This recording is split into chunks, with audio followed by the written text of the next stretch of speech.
ഇനി കുറച്ചേരം കണ്ണടച്ചിരുന്നോളൂ. അല്ല, ഈ ചേച്ചിയുടെ കാര്യം. കണ്ണടച്ചിരിക്കെ.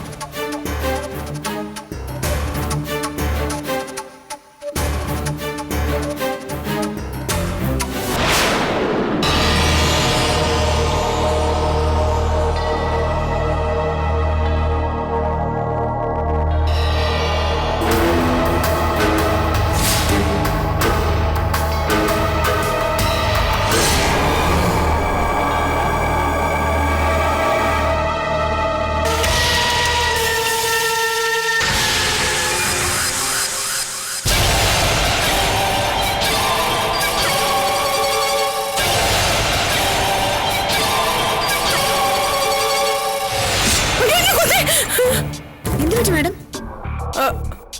അപ്പൊ നീ എന്നെ കൊന്നില്ലായിരുന്നോ? എന്താ? ഏയ് ഒന്നുമില്ല. എന്താ മാഡം, എന്നോടൊപ്പം ഇവിടെ ഇരിക്കാൻ പേടി തോന്നുന്നുണ്ടോ? ഏയ് ഫേഷ്യൽ ഞാൻ തന്നെ ചെയ്താൽ മതിയല്ലോ അല്ലേ? മതി മതി.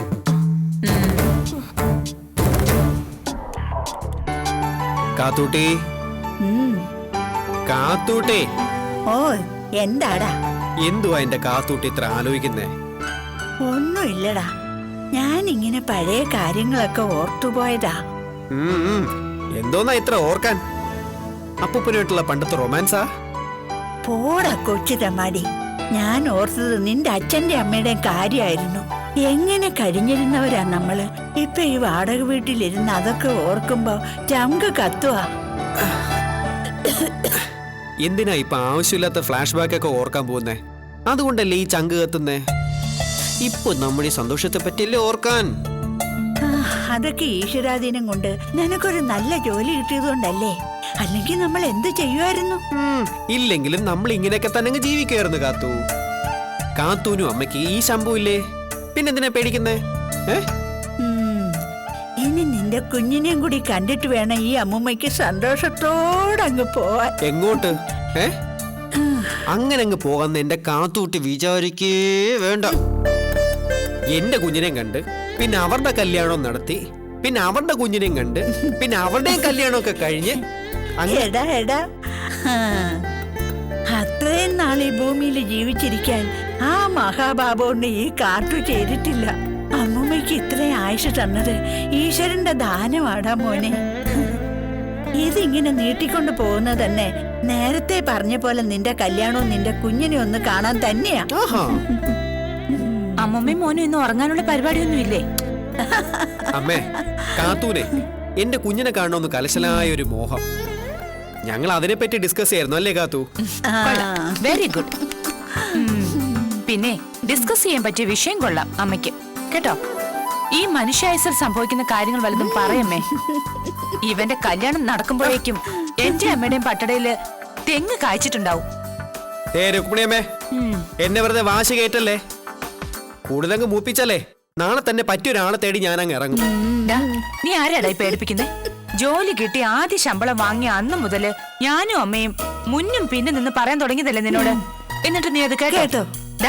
ഇങ്ങോട്ട് നോക്കടാ, എത്ര ആലോചനകൾ ഞങ്ങളായിട്ട് തപ്പിപ്പിടിച്ചു. അതിലൊരെണ്ണത്തിനെങ്കിലും നീ പോയി കാണാനുള്ള സാമാന്യ മര്യാദ കാണിച്ചോ?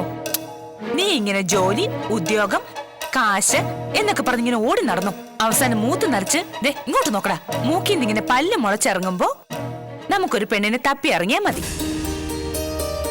എടാ, ഈ കല്യാണം എന്നൊക്കെ പറയുന്നതേ നല്ല പ്രായത്തിൽ ചെയ്യേണ്ട കാര്യങ്ങളാ. അല്ലെങ്കിൽ നിന്റെ ഈ മൂശേട്ട സ്വഭാവത്തിന് ഏതവള് വരും നിന്റെ കൂടെ താമസിക്കാൻ? വേണ്ട, പോടി അസത്തെ. എന്റെ കൊച്ചിന് എന്തുവാടി മൂശാട്ടാ. നീ നോക്കിക്കോ, ഇവന്റെ കൂടെ കഴിയാൻ തലേ പൊന്നന്നാരായം കൊണ്ട് എഴുതിയ പെങ്കൊച്ചി വരുവടി. നല്ല ഭാഗ്യം ചെയ്ത പെങ്കൊച്ചി. കറക്റ്റ്. അങ്ങനെ അങ്ങ് പറഞ്ഞു കൊടുക്കെന്റെ കാത്തു. പലരെയും കണ്ടുവച്ചിട്ടുണ്ടോടാ? അങ്ങനെ ചോദിച്ചാ പറ്റിയൊരാള് എന്റെ മനസ്സിൽ വീണിട്ടുണ്ട്. ആരാ മോനെ, നീ അമ്മൂമ്മയോട് പറ. അതേ, എന്റെ കാത്തൂട്ടിയെ പോലെ സുന്ദരിയ ഒരു അമ്മുമ്മ കൊച്ചൻ. കോടാ കൊച്ചു തമ്മാടി.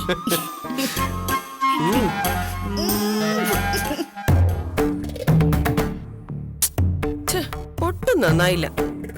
ആ കരിവാളിപ്പൊക്കെ അത് പടിയുണ്ട്. അതെങ്ങനെയാ ചെയ്തത്? അവളല്ലേ ആർക്കാനും വേണ്ടി ഓക്കാനിച്ചാ ഇങ്ങനെ ഇരിക്കും. കയ്യിലിരുന്ന കാശ് വെറുതെ കളഞ്ഞത് മിച്ച. ആ നശൂലം പിടിച്ച പെണ്ണും അവിടെ ഉണ്ടെന്നുള്ളത് അറിഞ്ഞിരുന്നെങ്കിൽ ഞാൻ അങ്ങോട്ട് ചെല്ലുകയില്ലായിരുന്നു. അതുകൊണ്ടെന്താ അമ്മേ, അമ്മായിക്ക് മോള് ഫേഷ്യൽ ചെയ്ത് തന്നല്ലോ. ആ കാഴ്ച എനിക്കും കൂടി ഒന്ന് കാണാൻ പറ്റിയില്ലല്ലോ. അവൾ അമ്മയുടെ അടുത്ത് വല്ലതും മിണ്ടിയോ? പിന്നെ എന്റെ പട്ടി മിണ്ടു അവളോട്. എന്റെ വായിൽ നിന്നെങ്കിലും വീഴുവോന്നറിയാൻ അവളാവെന്ന് ശ്രമിച്ചു നോക്കി. ഞാൻ മിണ്ടാതെ ബേലം പിടിച്ച ഒറ്റ ഇരിപ്പായിരുന്നു. അല്ല, അതിന്റെ ചുരുക്കം കാണും അവക്ക്. ഏതായാലും അവള് കണ്ടുപിടിച്ച ജോലി കൊള്ളാം. ബ്യൂട്ടീഷ്യൻ ആവാൻ നടക്കുന്നു. ഇത് ഉദ്ദേശം വേറെ അടി. നമ്മളെ പോലുള്ള പണക്കാരുമായി ബന്ധുവും അടുപ്പും ഒക്കെ നേടിയെടുക്കാനുള്ള കുറുക്ക് വഴിയാ. അങ്ങനെയാണെ പിന്നെ അവള് ലോട്ടറി കച്ചവടം തുടങ്ങിയതോ? ആ, അത് വേറൊരു നമ്പര്. ലോക്കൽസിന്റെ സപ്പോർട്ട് കിട്ടാൻ. അപ്പൊ പിന്നെ എങ്ങനെ ഏത് വഴിക്കും നടക്കാലോ. അല്ലെങ്കിൽ പിന്നെ MBBS പഠിച്ച കൊച്ചിന് ഈ തൊഴിലെ നാട്ടിൽ കിട്ടത്തുള്ളൂ. എല്ലാം കൃത്യമായിട്ട് കണക്ക് കൂട്ടിയിട്ട് തന്നെയാ അവള് കളത്തിൽ ഇറങ്ങിയിരിക്കുന്നത്. ആ അബ്ദുവിന്റെ വീട്ടിൽ നിന്ന് അവള് ചേച്ചിയും വിളിച്ചുകൊണ്ട് ചാടിയപ്പോഴേ എനിക്ക് കാര്യം മനസ്സിലായി. ഈ പോക്കിങ്ങനെ പോയാൽ അധികം താമസിയാതെ നമുക്ക് ചിലതൊക്കെ കേൾക്കേണ്ടി വരും മോളെ. നിന്റെ നാവ് നടക്കുന്നുണ്ടോ അമ്പിയെ? ലോട്ടറി വിറ്റോ മണ്ണ് ചുവന്നോ 6 മണിക്ക് പോയിട്ടോ എങ്ങനെയെങ്കിലും ആ പാവങ്ങളൊന്ന് പിഴച്ചോട്ടെ. നീ ഇങ്ങനെ പറഞ്ഞ് പ്രാകാതെ നിനക്ക് വല്ല പണിയുണ്ടെങ്കിൽ പോയി നോക്ക്. ഓ, തുടങ്ങിയല്ലോ വക്കാലത്തും കൊണ്ട്. ഞാൻ കൊല്ലാനും കൊല്ലിക്കാനും ഒന്നുമില്ലേ. അനന്തരവളന്മാരുടെ മിടുക്ക് പുന്നാര അമ്മാവൻ പത്രത്തിൽ നിന്നും TV നിന്നൊന്നും അറിയാൻ ഇടവരാതിരുന്നാ മതി. എന്റെ പിള്ളേർക്കൂടെ പേരുദോഷം വരാതെ ഇവിടുന്ന് ഓടിച്ചു വിട്ടതിന് ദൈവത്തിനോട് എത്ര നന്ദി പറഞ്ഞാലും മതിയാവത്തില്ല. ആഹാ, വന്നല്ലോ ഫിലിം പ്രൊഡ്യൂസർ പുത്തേരത്ത് വിനയേന്ദ്രൻ. എന്താ 2-3 ആഴ്ച അവിടെ ആക്ടിംഗ് ആണെന്ന് പറഞ്ഞിട്ട് പെട്ടെന്ന് ഇങ്ങോട്ട് പോകുന്നത്? അല്ല മോനെ, നീ ഇത്ര തിടുക്കപ്പെട്ടങ്ങോട്ടാ? ഇന്ന് ഷൂട്ടിംഗ് ഇല്ലേ? ഷൂട്ടിംഗ് നടക്കുന്നുണ്ടമ്മേ. എനിക്ക് പാലക്കാട് നിന്നൊരു കോള് വന്നു. അത്യാവശ്യമായിട്ട് അവിടെ ഒരു പടത്തിൽ ജോയിൻ ചെയ്യാൻ. നാളെയാ ഷൂട്ട്. ഇപ്പൊ തന്നെ പുറപ്പെടണം. അപ്പൊ ഈ പടത്തിലെ വേഷമോ? ഓ, അവൻ കാശ് മുടക്കുന്ന പടമല്ലേ. അപ്പൊ അവന്റെ ഇഷ്ടത്തിന് എപ്പോ വേണമെങ്കിലും ചെയ്യാലോ, അല്ലടാ മോനെ? ആ നിന്നേ. ഇനി പാലക്കാട് ചെന്ന് കഴിയുമ്പം ആ പടത്തിനും കയ്യിൽ നിന്ന് കാശിറക്കണോന്ന് പറഞ്ഞാ 5 കൂറ ഞാൻ തരില്ല. മുടക്കിയത് പൊട്ടുവോ കിട്ടുവോന്ന് അറിഞ്ഞിട്ട് മതി ബാക്കിയുള്ള കാര്യം. ഈ അമ്മയുടെ ഒരു കാര്യം. എന്തോ ഒരു പന്തികേടുണ്ടല്ലോ അമ്മേ. എന്ത് പന്തികേട്? പൊടിയോന്ന്. അവന് തിരക്കായതുകൊണ്ടല്ലേ. പിന്നെ വലിയ സൂപ്പർ സ്റ്റാർ അല്ലേ. സിനിമാ ലോകം അങ്ങനെ കാത്തിരിക്കുകയല്ലേ. അവരെ മുഷിപ്പിക്കാൻ പാടില്ലല്ലോ. നിങ്ങൾ കളിയാക്കണ്ട. എന്റെ മോൻ സിനിമയിൽ രക്ഷപ്പെടുകയും ചെയ്യും. അവന് ഭാരത് അവാർഡും കിട്ടും.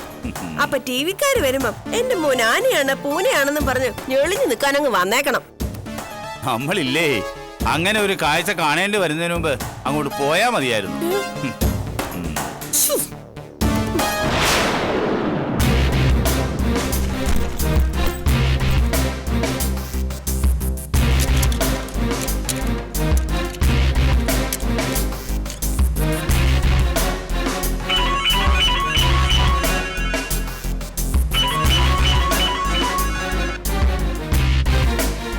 ഹലോ, എന്തായി കുമാർ? ടിക്കറ്റ് കിട്ടിയോ? വേണ്ട വേണ്ട, സ്റ്റേഷനിൽ വന്ന് നിന്നാ മതി. ഞാനങ്ങ് എത്തിയേക്കാം. ആ ശരി.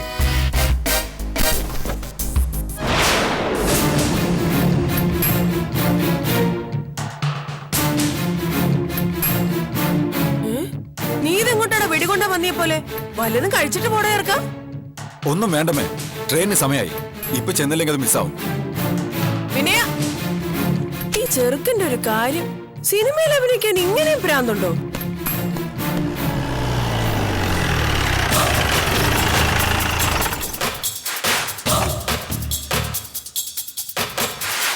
സാർ, അവനാള്.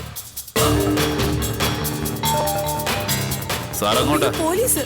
സാർ, ഞാൻ അത്യാവശ്യമായിട്ട് റെയിൽവേ സ്റ്റേഷനിലോട്ട്. അവിടെന്താ മോന്റെ ഭാര്യ പ്രസവിച്ച് കിടക്കുന്നു? സാറ് വലിയ സിനിമാ നടനാണല്ലോ. സൈലൻസ് പ്ലീസ് എന്ന പടവും നീയുമായിട്ട് എന്താടാ ബന്ധം? എന്താടാ ചോദിച്ചാ കേട്ടില്ലേ? ഞാൻ അതിന്റെ കോ പ്രൊഡ്യൂസറാണ്. കാശ് മുടക്കുന്നുണ്ടെന്ന് കരുതി അതിനകത്ത് അഭിനയിക്കാൻ വരുന്ന പെണ്ണുങ്ങളെ കയറി പിടിക്കുന്നോടാ. എന്താടാ ഒന്നും മിണ്ടാതെ? വരണം. സർ പ്ലീസ്, ഞാനൊന്നും ചെയ്തിട്ടില്ല. ആ കുട്ടി വെറുതെ. കൊള്ളം പറയുന്നോടാ. ഒന്നും ചെയ്യാഞ്ഞിട്ടാണോ അവള് നിനക്കെതിരെ പരാതി തന്നത്? അയ്യോ സാർ, എന്റെ മോനെ ഒന്നും ചെയ്യരുത്.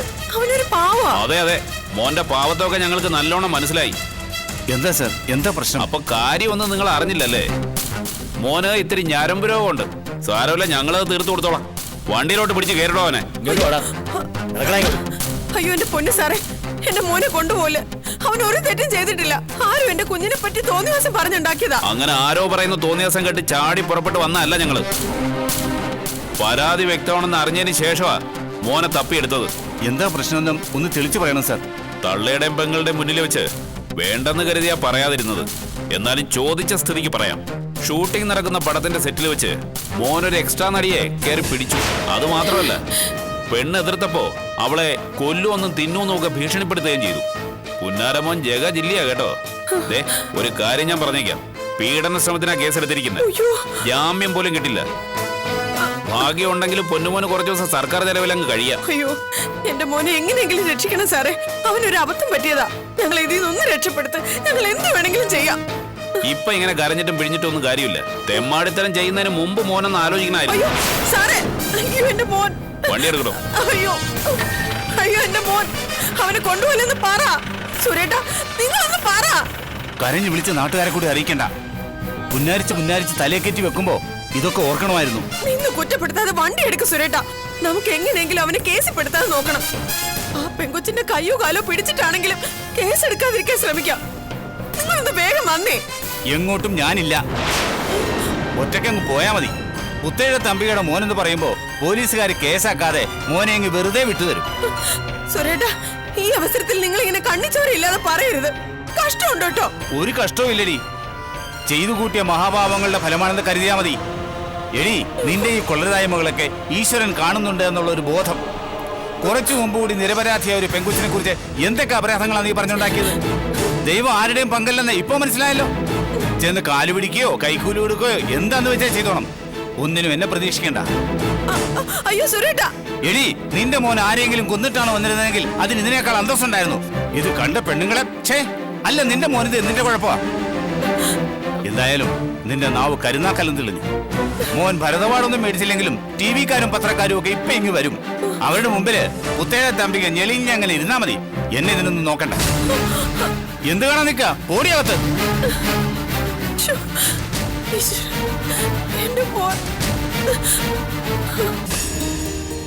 നാളെ ചേച്ചി വരുമ്പോഴേക്കും മോളിതെല്ലാം ചെയ്തു വെച്ചേക്കണം കേട്ടോ. അതോ ഇന്നത്തെ കൂട്ട് ഉഴപ്പവും? ഇല്ല ടീച്ചർ, ഞാൻ ഉഴപ്പില്ല. ഗുഡ്, മിടുക്കി. അപ്പൊ ചേച്ചി പോയിട്ട് നാളെ വരാം. എന്തായി മോളെ നിന്റെ സ്റ്റുഡന്റ്? വല്ല രക്ഷയുണ്ടോ? പിന്നില്ലാതെ. നീ നോക്കിക്കോ, അടുത്ത മിഡ് ടേം ടെസ്റ്റിന് അവള് ക്ലാസ്സിൽ ഫസ്റ്റ് ആയിരിക്കും. മോള് വന്നതിന്റെ ഇമ്പ്രൂവ്മെന്റ് കാണാനുണ്ട് കേട്ടോ. ഇപ്പൊ ഞാൻ പഠിപ്പിക്കാൻ വിളിച്ചാ അവള് പറയും അതെന്റെ ഗൗരി ടീച്ചർ പഠിപ്പിച്ചോളും. നല്ല മാർക്കുണ്ടെന്ന് സ്കൂളിലെ ടീച്ചേഴ്സും പറയുന്നുണ്ട്. ഇവിടെ നല്ല ബ്രില്യന്റ് ആന്റി. ഒരു സപ്പോർട്ടിന്റെ ആവശ്യമേ ഉള്ളൂ. എന്നാ പിന്നെ ഞാൻ ഇറങ്ങാം. അതെന്ത് പോക്കാടി? നിന്നോട് കാര്യമായിട്ടൊന്ന് സംസാരിക്കാൻ പോലും സമയം കിട്ടാറില്ല. തിരക്കായതുകൊണ്ടല്ലേടി. ഞാൻ ചെന്നിട്ട് വേണം ഇക്കാമയ്ക്ക് ഇറങ്ങാനായിട്ട്. ഇപ്പൊ തന്നെ ലേറ്റ് ആയി. ദാ മോളെ, ഇത്തിരി പലഹാരമാ, ഇത് ചേച്ചിക്ക് കൊടുത്തേക്ക്. Thank you aunty. എന്നാ ഞാൻ പോട്ടേടി. ശരി, നാളെ കാണാം. പാവം, എത്ര നല്ല കുട്ടിയാ അവള്. ഈ ഓടി നടന്ന് ജോലി ചെയ്യുന്ന കാണുമ്പം സങ്കടം തോന്നുക. ഇങ്ങനെയും കുട്ടികളുണ്ടോ ഇക്കാലത്ത്? അവള് പണ്ടേ അങ്ങനെ അമ്മേ. പരിചയപ്പെടുന്ന ആർക്കും ഒരു ഇഷ്ടം തോന്നിപ്പോവും.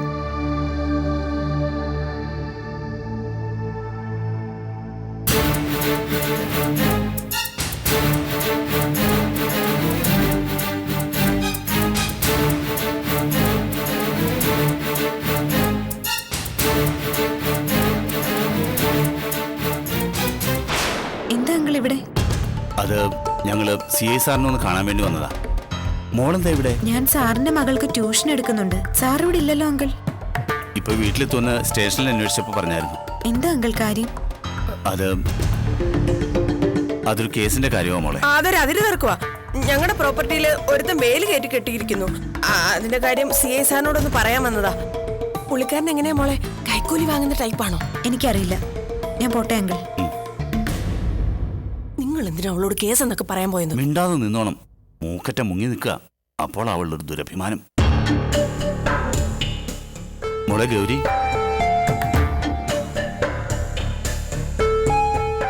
എന്താ അങ്കിൾ? മോളെ അത് പിന്നെ ഞങ്ങൾ വന്നത് വിനയൊരു കുഴപ്പം കാണിച്ചു മോളെ. അഭിനയിക്കാൻ പോയ പടത്തിന്റെ സെറ്റിൽ വെച്ച് അവനൊരു പെൺകുട്ടിയെ ശല്യം ചെയ്തു. ആ പെൺകുട്ടിയുടെ വീട്ടുകാർ അവനെതിരെ പീഡനശ്രമത്തിന് കേസ് കൊടുത്തിരിക്കുക.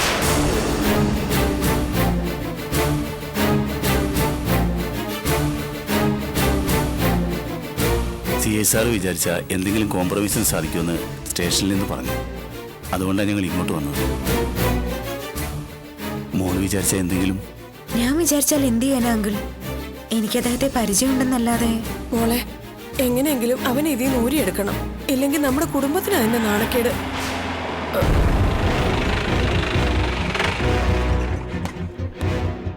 എന്താ കാര്യം? സാർ, ഞങ്ങൾ സ്റ്റേഷനിൽ നിന്ന് പറഞ്ഞിട്ട് വന്നതാ. ഏതാ കേസ്? ആ സിനിമ ലൊക്കേഷനിലെ. ഓ, ആ പെണ്ണ് കേസാണല്ലേ? നിങ്ങൾ ആ പയ്യന്റെ അച്ഛനമ്മയാണോ? അതെ സർ. എന്റെ സാറെ, മോനൊരു അബദ്ധം പറ്റിയതാ. ദൈവത്തോർത്തവനെ വെറുതെ വിടണം. ഞങ്ങൾ എന്ത് വേണമെങ്കിലും ചെയ്യാം. വായടക്കേ, വീട്ടിൽ കയറി ഒന്ന് നിലവിളിക്കുന്നു. മക്കളെ കയറൂരിട്ട് വളർത്തുമ്പോ ആലോചിക്കണമായിരുന്നു. അവനെ കണ്ടാലേ അറിയാം ആളൊരു തരികടയാണെന്ന്. കുറച്ചു ദിവസം അകത്ത് കിടക്കട്ടെ, എന്നാലേ അവൻ പഠിക്കൂ. എനിക്കും 2 പെൺമക്കളുള്ളതാ. ഇക്കാര്യത്തിൽ ഒരു ദാക്ഷിണ്യം എന്റെ കയ്യിൽ നിന്ന് പ്രതീക്ഷിക്കണ്ട. ചെല്, അവനെ നാളെ കോടതിയിൽ ഹാജരാക്കും. അവിടുന്ന് ജാമ്യത്തിനെടുക്കാൻ നോക്കിയാൽ മതി. ചെല്.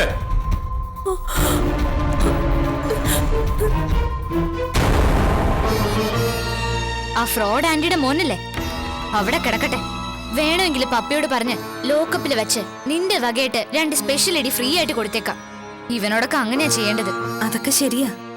എന്നാലും അങ്കിളിനെ ഓർക്കുമ്പോ പ്ലീസ് അനു, നീ പപ്പയോട് ഒന്ന് പറയേ. ഞാൻ പറയില്ല. പറഞ്ഞാലും ഇത്തരം കാര്യങ്ങളിൽ പപ്പ ആരുടെ റെക്കമെൻഡേഷൻ കേൾക്കാറേ ഇല്ല. നിനക്ക് എന്തിന്റെ കേടാ ഗൗരി? ഒരവസരം ഒത്തു വന്നപ്പോ അവർക്ക് മാക്സിമം കൊടുക്കാൻ നോക്കേണ്ടതിന് അവരെ രക്ഷപ്പെടുത്താൻ ശ്രമിക്കുന്നു. നീ പറയുന്നതൊക്കെ ശരിയാ. അയാൾ തെറ്റ് ചെയ്തിട്ടുണ്ടെങ്കിൽ അതിനുള്ള ശിക്ഷ തീർച്ചയായും അനുഭവിക്കണം. ഇനി ഒരു പെണ്ണിനോടും അയാൾ ഇങ്ങനെ മോശമായി പെരുമാറരുത്. അതൊക്കെ ഞാനും ആഗ്രഹിക്കുന്ന കാര്യങ്ങളാ. പക്ഷേ എല്ലാത്തിനും ഉപരി അങ്കിളിന്റെ കാര്യം ആലോചിക്കുമ്പോഴാ ശരിക്കും ഞാൻ ധർമ്മസങ്കടത്തിലാവുന്നത്. എന്റെ കാല് പിടിച്ച് അപേക്ഷിക്കുന്ന പോലെയായിരുന്നു ആ മനുഷ്യന്റെ നിൽപ്പ്. അച്ഛനും അമ്മയും മരിച്ച് പോകാനൊരിടമില്ലാതിരുന്ന ഞങ്ങൾക്ക് ഒരഭയം തരാൻ അങ്കിളെ ഉണ്ടായിരുന്നുള്ളൂ. ആ സ്ത്രീയുടെയും മക്കളുടെയും എതിർപ്പുകളെ അവഗണിച്ച് കുറച്ചു കാലമെങ്കിലും ഞങ്ങളെ സംരക്ഷിക്കാൻ നല്ല മനസ്സ് കാണിച്ചത് അങ്കിളാണ്. അങ്ങനൊരു മനുഷ്യൻ സ്വന്തം മകൻ ഉണ്ടാക്കി വെച്ച നാണക്കേടിൽ നിന്നും ഒന്ന് രക്ഷിക്കാൻ താണു വീണ് അപേക്ഷിക്കുമ്പോ എങ്ങനെയാടി ഞാനത് കണ്ടില്ലാന്ന് വെക്കുന്നത്? പ്ലീസ് അനു, നീ നിന്റെ പപ്പയോടൊന്ന് പറ, എനിക്ക് വേണ്ടി ഒരു അല്പം വിട്ടുവീഴ്ച ചെയ്യാൻ. വെറുതെ വേണ്ട, അവർക്കുണ്ടായ നാണക്കേടിന് അർഹിക്കുന്ന രീതിയിൽ കോമ്പൻസേഷൻ കൊടുക്കാമെന്ന് പറ പ്ലീസ്. നീ വിചാരിച്ചാ ഇത് നടക്കും? അല്ല, മോള് പോയില്ലായിരുന്നോ? എന്തോ അത്യാവശ്യം ഉണ്ടെന്ന് പറഞ്ഞതോ?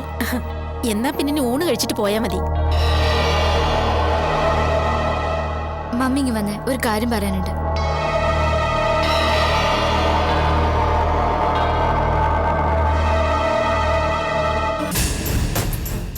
നിന്നെ പോലുള്ള റാസ്കൽസിനെ ഒരു കാരണവശാലും വെറുതെ വിട്ടുകൂടാത്തതാ. നിനക്കെന്താ പെണ്ണുങ്ങളെ കാണുമ്പോ ഇത്ര സൂക്കേട്? ഇത് കേസാക്കി നിന്നെ അകത്താക്കാൻ തന്നെ എനിക്ക് ഇപ്പോഴും താല്പര്യം. നീയൊക്കെ കുറച്ചുനാൾ അകത്ത് കിടന്നാലേ മര്യാദ പഠിക്കൂ. പക്ഷേ ഇപ്പൊ ഞാനായിട്ട് നിനക്കൊരു അവസരം തരിക, നന്നാവാൻ. ദേ, ഇങ്ങനൊരു എക്സ്ക്യൂസ് നിനക്ക് തരുന്നതേ നിന്റെ തന്തയും തള്ളി ഇവിടെ വന്ന് കരഞ്ഞതുകൊണ്ടോ കാല് പിടിച്ചതുകൊണ്ടോ അല്ല. എനിക്ക് വേണ്ടപ്പെട്ട ഒരാൾ ഈ കേസിൽ ഇടപെട്ടതുകൊണ്ടാ. ദേ, 2 പേരോടായിട്ട് പറയാ, ഇനി ഇതുപോലൊരു കേസിന്റെ 7 അയലത്ത് പോലും ഇവൻ വന്നു എന്ന് ഞാൻ അറിഞ്ഞ ഇപ്പൊ തരുന്ന ഈ ആനുകൂല്യം അപ്പങ്ങ് കുറയ്ക്കും.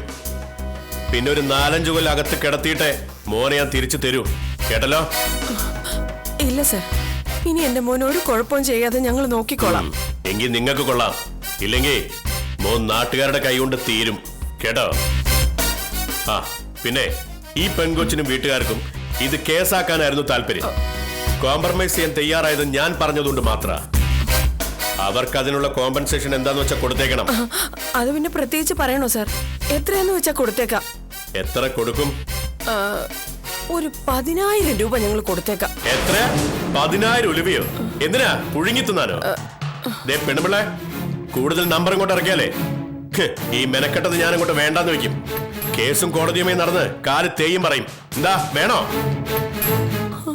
വേണ്ട സാർ, എത്രയാണെന്ന് വെച്ചാൽ അവർ പറയട്ടെ, ഞങ്ങൾ വില്ലിങ് ആണ്.